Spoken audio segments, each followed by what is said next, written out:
Welcome back. This is Motec and I'm now Moses Mwadende.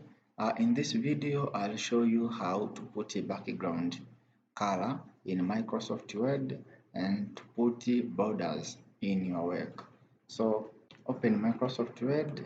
Now you can see this is our document, which consists of one page.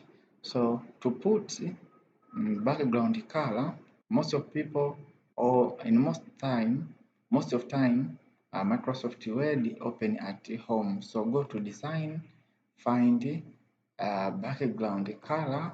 You can choose any background color. Let's choose this color. Yeah, let's choose this color. So now you have successfully put the background color.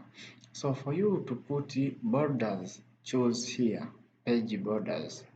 So you can choose anyone this way. Here are the styles of borders. You can choose any. Choose this. Now here are the options. Whether you want full document, this session, this all session except the first page, but for the time being I'll choose this whole document. Then you click OK.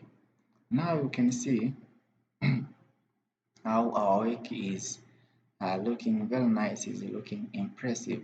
So that is how you can add background color. Also you can add cover page in your document. Do not miss next videos. Also, do not forget to like, comment, and subscribe. This is Motec, and I'm Noel Moses Mwadende. See you in the next video.